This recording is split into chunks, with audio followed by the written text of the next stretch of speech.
नमस्कार साथियों, मैं Kuber Singh Meena, government PG college Dausa.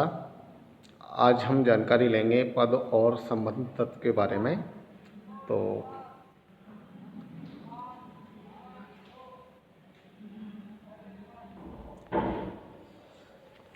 Doctor Bholanath Tiwari और अन्य विद्वानों ने वाक्य के दो तत्व माने, अर्थ तत्व और संबंध तत्व। जैसे गुरु ने शिष्य से प्रश्न पूछा कि इस वाक्य में गुरु शिष्य प्रश्न पूछना, ये चार शब्द भाव विशेष के बोधक हैं। इस प्रकार से भाव विशेष बोधक को अर्थ तत्व कहते हैं। और दूसरे तत्व ने से भूतकाल का चिन्ह आ या ए संबंध बोधक तत्व है। अर्थ तत्व और संबंध तत्व।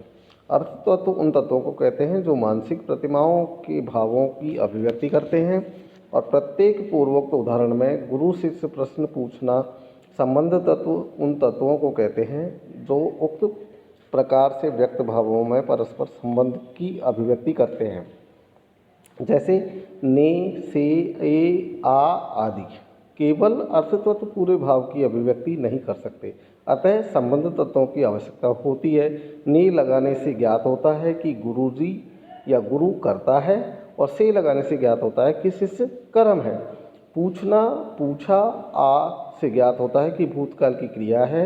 और इस संबंध में इस संस्कृत का वाक्य ले सकते हैं कि बालकः पुस्तकम पठति, अर्थात बालक पुस्तक तथा पठ अर्थ तत्व के क्रम से बालक पुस्तक संज्ञाओं तथा पठ क्रियारूप अर्थ का ज्ञान हो रहा है, जबकि सु बालक के कर्तव्य को और पुस्तक के कर्मत्व को और ती क्रिया के वर्तमान काल को प्रकट कर रहा है। वाक्य में कहीं भी प्रयुक्त होने पर अर्थ तत्व ही तो सदा ही रहेगा, किंतु संबंध तत्व प्रयोग के अनुसार बदल सकता है। जैसे बालक शब्द कर्ता रूप के अतिरिक्त कर्म रूप, कर्ण रूप और संप्रदान रूप आदि अन्य रूपों में प्रयुक्त हो सकता है।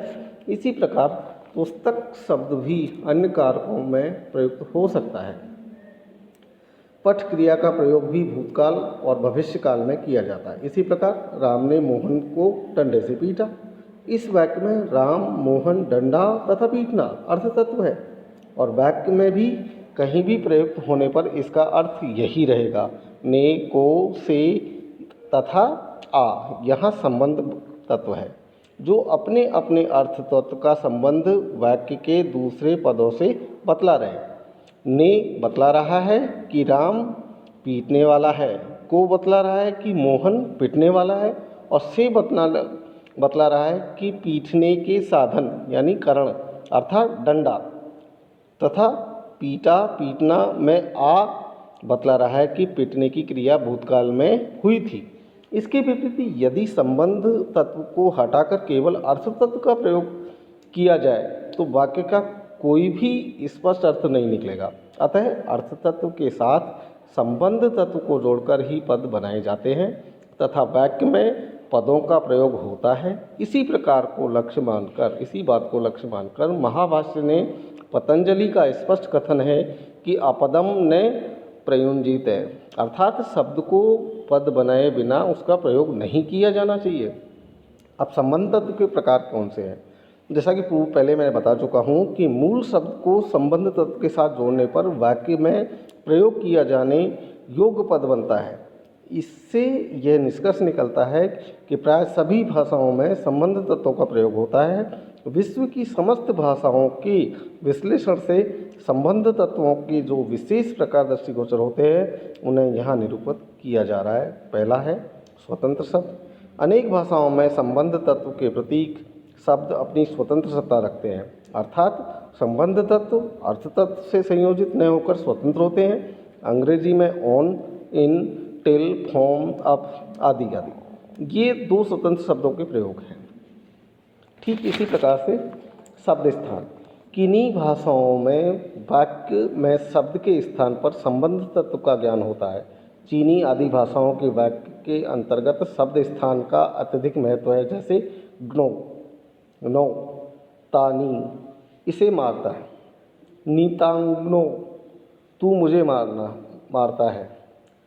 ठीक है, यहाँ पहले नगो करता है और नी कर्म है, यानी दूसरे वाक्य में शब्द के स्थान बदलने पर नी कर्ता और गणो कर्म हो जाता है। तो संस्कृत समासों यानी शब्द स्थान का अत्यंत महत्व है। राजपुत्र यानी राजा का पुत्र, पुत्र राज यानी पुत्रों का राजा, और राज सदन राजा का घर, और सदन राज घरों का राजा। अंग्रेजी में भी शब्दों का विशेष महत्व देखा जा सकता है, जैसे लाइट हाउस या हाउस लाइट।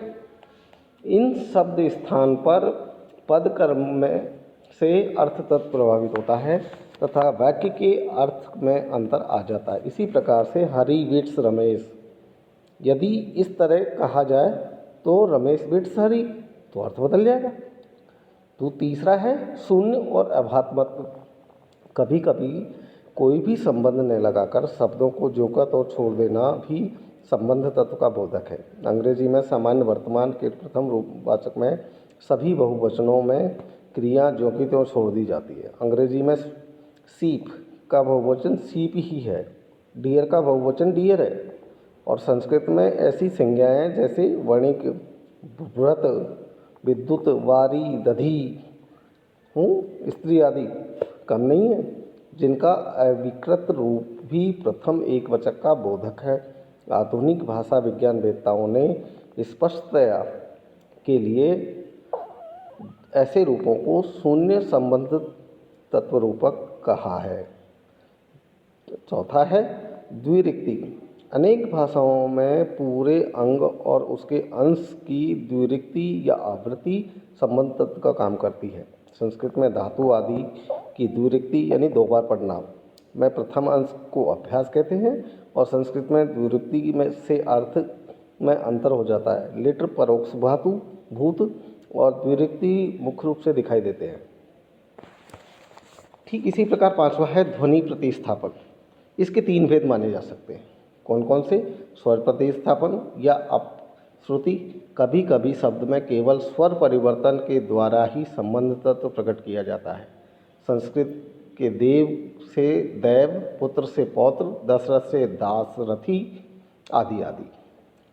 दूसरा है व्यंजन प्रतिस्थापन। अंग्रेजी में एडवाइज और एडवाइस, सेंड से सेंट आदि इस प्रकार को होगा। तीसरा है स्वर और व्यंजन प्रतिस्थापन। संस्कृत में पच से अपत्य और हिंदी में जा से गया, न्यू और छ। अगला है न्यूनत्व या ध्वनि वियोजक।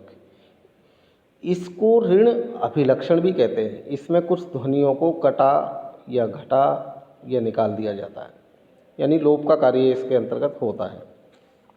फ्रेंच भाषाओं में भी ऐसे उदाहरण बहुत सारे मिलते हैं। अगला है प्रत्यय। अर्थ तत्व के संबंध में संबंध तत्व प्रारंभ, मध्य और अंत आवश्यकतानुसार जोड़े जाते हैं। उन्हें हम प्रत्ययों के रूप में मान सकते हैं। आठवां है ध्वनि गुण। ध्वनि गुण मात्रा, सुर, बलाघात से संबंध का बोध होता है। कुछ भाषाओं में इसका अधिक महत्व माना जा सकता है। और इसके बाद है आंतरिक परिवर्तन। आंतरिक परिवर्तन में शब्दों और धातुओं में इसके अंदर कुछ परिवर्तन देने का अर्थ को अंतर माना जा सकता है। ये तीन प्रकार के स्वर परिवर्तन, व्यंजन परिवर्तन और स्वर व्यंजन परिवर्तन। स्वर व्यंजन परिवर्तन में गुण गौण, देव देव, पुत्र पौत्र।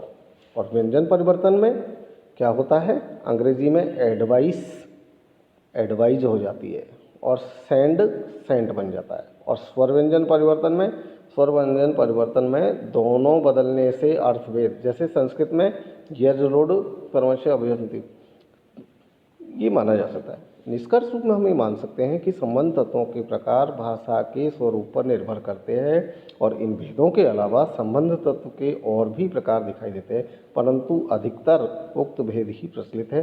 वैसे भी इन भेदों में से कुछ को परस्पर मिला देने से अन्य भेदों की कल्पना की जा सकती है। इससे संबंध तत्व में अनेक भेद और उपभेद हो सकते हैं। धन्यवाद।